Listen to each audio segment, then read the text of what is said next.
L'or véritable ne craint pas le feu. Par chance pour nos copines les vignes, le terrible fléau qui les frappe sans un signe, mortelle maladie à l'inquiétante expansion, n'a d'or véritable que dans son nom. Si l'on peut par ce fait la tuer par le feu, son contrôle, sachez-le, n'est pas moins laborieux. Bienvenue dans le podcast du réseau Fredon France, l'émission qui vous instruit sur ces maladies qui bien souvent nous contrarient. Fredonnons. Une salade qui pousse, je trouve ça merveilleux. Fredonnons la nature.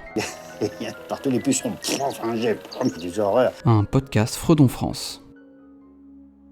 Dans cet épisode, nous allons parler de la flavescence dorée, une redoutable maladie de la vigne. Et afin de répondre à nos différentes interrogations, nous sommes en compagnie d'Emma Piaget. Je m'appelle Emma Piaget, donc je suis responsable technique à Fredon Centre Val-de-Loire et aussi inspectrice. Donc j'ai une partie d'organisation de l'équipe d'inspecteurs et une partie de terrain où je vais aller faire des inspections aussi. Il est maintenant temps de nous lancer pleinement dans le sujet. Alors la flavescence dorée, qu'est-ce que c'est ? La flavescence dorée, c'est une maladie qui est causée par un phytoplasme. Donc un phytoplasme, c'est une bactérie qui n'a pas de paroi. Elle va aller boucher les vaisseaux de sève, du cep de vigne et tuer le cep en fait. Donc c'est une maladie qui est très dangereuse, on va dire, pour la vigne. C'est une maladie qui est dite de quarantaine. Ça veut dire que c'est une maladie qui présente des risques très importants pour la production française et aussi pour l'environnement. Elle est très redoutée parce qu'elle se propage très vite, qu'elle touche tous les cépages de vigne. Donc il n'y a pas de gène de résistance qui est connu aujourd'hui pour cette maladie-là. En tant qu'organisme à vocation sanitaire reconnu par l'État pour réaliser des activités d'inspection officielles, Fredon Centre Val-de-Loire est chargé de la surveillance et de la gestion de cet organisme réglementé, faisant l'objet d'une lutte obligatoire. Dans la mesure où il s'agit d'une délégation de service public, cette gestion se fait aux côtés du ministère chargé de l'Agriculture, et notamment des services régionaux de l'alimentation, appelés SRAL.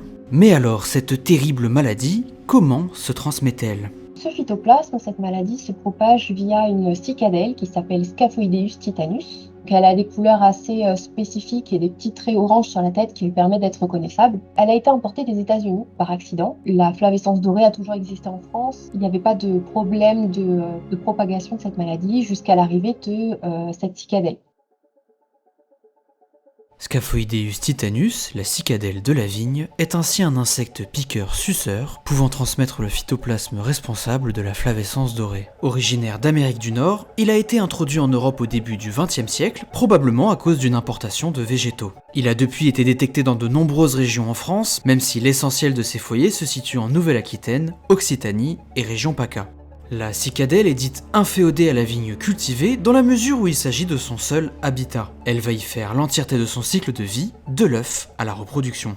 Comment ça se passe pour infecter d'autres plantes, pour que la maladie se propage? Donc en fait, c'est la cicadelle, à partir du moment où elle va se nourrir sur un cep de vigne qui est contaminé, le phytoplasme va rentrer dans la cicadelle. Là, ça va se développer et au bout d'un mois, quand la cicadelle va aller se nourrir sur un autre cep de vigne, c'est là où elle va transmettre le phytoplasme. Et donc le cep va tomber malade.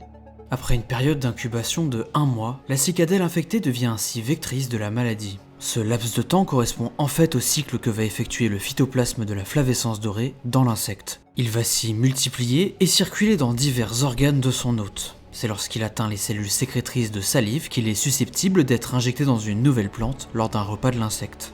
À partir du moment où une cicadelle est porteuse de la maladie, elle l'est jusqu'à sa mort. Et à chaque fois qu'elle va piquer, elle va pouvoir transmettre la maladie. Par contre, le phytoplasme ne va se reproduire que dans les glandes salivaires de la cicadelle. Et donc les œufs ne seront pas porteurs de la maladie.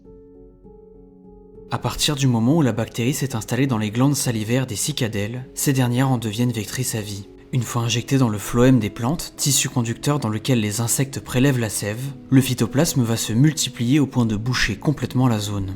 Alors, les produits de la photosynthèse ne peuvent plus être acheminés vers les organes de réserve. C'est après 1 an d'incubation que la plante commence à présenter des symptômes. Donc c'est assez problématique puisque tous les symptômes qu'on voit par exemple en 2022 ont été contaminés en 2021. Donc ça nous empêche de bien pouvoir réagir à la maladie et ça favorise sa propagation.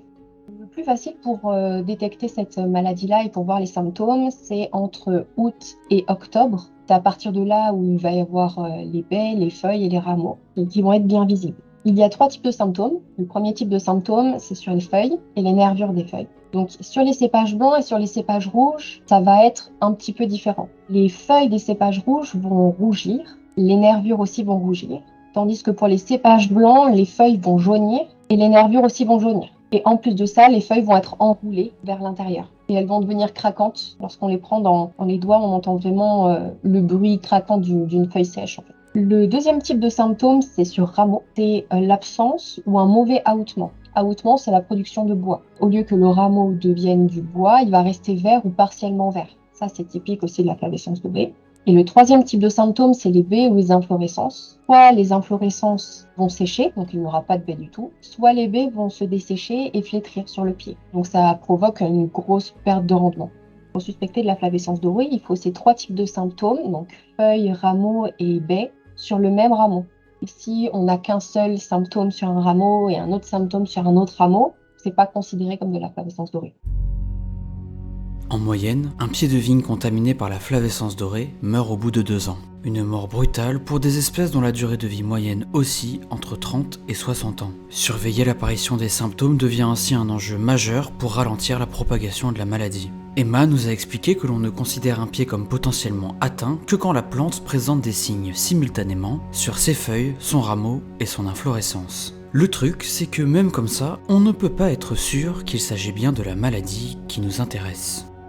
Les symptômes de la flavescence dorée et du bois noir provoquent exactement les mêmes symptômes. Donc les seuls moyens de pouvoir les différencier, c'est de faire une analyse en laboratoire. Pour ça, il faut que ce soit un organisme officiel qui vienne faire les prélèvements, notamment la Fredon, ou le SRAL, qui vont faire un prélèvement officiel envoyé en laboratoire. Et les résultats, comme ça, flavescence dorée ou bois noir qui vont ressortir, seront officiels et de là vont pouvoir en découler des moyens de lutte.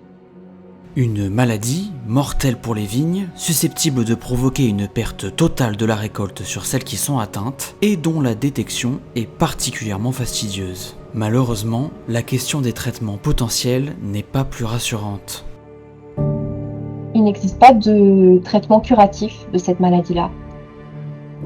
À partir du moment où le pied de vigne est planté en pleine parcelle, il n'est pas possible de traiter contre cette maladie-là. Si le cep, le pied de vigne, est infecté, il faut arracher le cep, il faut le brûler et il faut détruire aussi toutes les repousses. Il n'y a pas d'autre moyen. Ainsi, on considère que lorsqu'un pied de vigne présent sur la parcelle est atteint de la flavescence dorée, sa mort est inévitable. S'il n'y a pas de traitement curatif connu, il existe quand même une méthode étonnante pour éviter de planter un pied déjà malade. Les porte-greffons, ces jeunes pieds de vigne, sont asymptomatiques. Le seul moyen d'être sûr que le jeune pied de vigne planté en pleine parcelle est sain, pour éviter d'apporter la maladie dans notre vigne, c'est d'utiliser ce qu'on appelle un traitement à l'eau chaude. Ça consiste à planter les jeunes pieds de vigne, donc les greffons, les porte-greffons, dans de l'eau à 50 degrés pendant 45 minutes. Ça affaiblit énormément le pied de vigne, mais ça permet de tuer tout ce qui est pathogène, donc le phytoplasme de la flavescence dorée. C'est le seul moyen de lutte curatif qu'on a. Alors comment réagir concrètement si l'on suspecte la présence de la maladie ? Lorsqu'il y a détection d'un symptôme de flavescence dorée, il faut prévenir immédiatement le SRAL et la Fredon de la région. Il y a un arrêté ministériel qui a été mis en place, celui du 27 avril 2021, spécifique à la lutte contre la flavescence dorée et son vecteur, la cicadelle. Dans cet arrêté ministériel, l'État définit différents types de zones. Les zones exemptes, soit des vignobles où la flavescence dorée est déclarée comme absente, les zones infestées, constituées de parcelles présentant au moins un cep malade, et les zones tampons, délimitées par un rayon minimal de 500 mètres autour des zones infestées. Il y a deux méthodes de lutte différentes contre cette maladie-là. Il y a la méthode d'éradication et la méthode d'enrayement. Lorsqu'un foyer est détecté, les premières années, en tout cas, il est considéré en méthode d'éradication. Dans la zone infestée et dans la zone tampon, il y a des surveillances qui ont été mises en place beaucoup plus accrues. Il y a des traitements insecticides qui sont mis en place, qui sont obligatoires à l'intérieur de la zone délimitée, puisque si on élimine le vecteur, il n'y a plus de transmission de la maladie.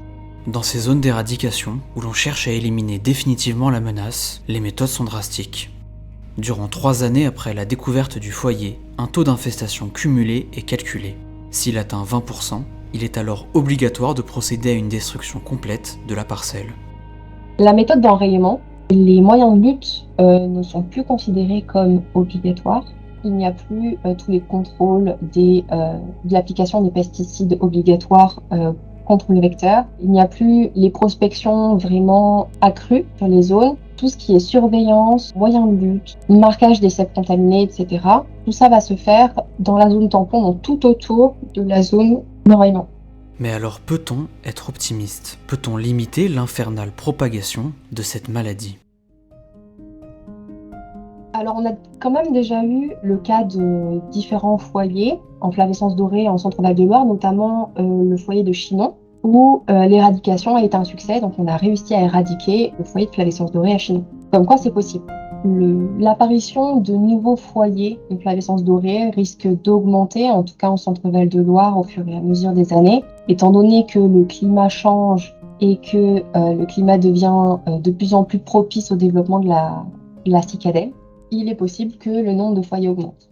D'où l'importance de former les viticulteurs, de former les personnes qui détiennent, qui cultivent la vigne, qui puissent être sensibilisés à cette maladie-là, qui puissent apprendre à la reconnaître, apprendre les symptômes et qu'ils puissent déclarer le plus tôt possible l'apparition de symptômes. Que l'on puisse réagir au plus vite et éviter que ça se répande. Par contre, il faut que tout le monde mette la main à la pâte et que tout le monde applique les traitements qui sont obligatoires et le fasse sérieusement. Ça se développe extrêmement vite, donc si on ne l'arrête pas, ça va se propager à l'ensemble de la France, voire aux pays voisins. S'il n'y a pas de traitements qui sont réalisés, forcément c'est le vignoble français qui passe. C'est sur cette joyeuse perspective que nous allons conclure cet épisode. La flavescence dorée est une maladie de la vigne classée en tant qu'organisme de quarantaine. Elle fait l'objet d'une surveillance poussée et d'une lutte obligatoire. Elle se transmet de plante en plante à cause d'une cicadelle originaire d'Amérique du Nord. La bactérie responsable de la maladie s'installe et prolifère dans leurs glandes salivaires, ce qui les rend, une fois atteintes, vectrices à vie. Une fois dans la plante, elle se multiplie jusqu'à boucher complètement les tissus conducteurs du phloème, menant irrémédiablement à sa mort. L'apparition des symptômes survient 1 an après la piqûre, sauf que la détection est fastidieuse puisqu'elle nécessite un test en laboratoire. Si la vigne est porteuse de la maladie, il n'y a pas d'autre solution que de l'arracher et la brûler, pour éviter qu'elle ne la transmette à son tour. La lutte consiste à repérer le plus rapidement possible les foyers afin de tenter, dans un premier temps, d'éradiquer la maladie. Si le foyer est présent après plusieurs années et que l'éradication est un échec, il est alors possible de passer en stratégie d'enrayement. Cette décision étant réglementaire mais non systématique. Vous pouvez obtenir plus d'informations sur la flavescence dorée sur le site internet de Fredon Centre-Val de Loire, fredon.fr/cvl, sur le site régional de la DRAF ou sur celui de la plateforme ESV. Un grand merci à Emma Piaget pour ses éclairantes explications et à l'équipe de Fredon France pour leur relecture. Vous pouvez retrouver l'ensemble des ressources bibliographiques et crédits musicaux dans la description de l'épisode, mais aussi des photos, des graphiques, des articles sur le compte Twitter de l'émission @podcast-fredon. Et moi je vous dis à la prochaine.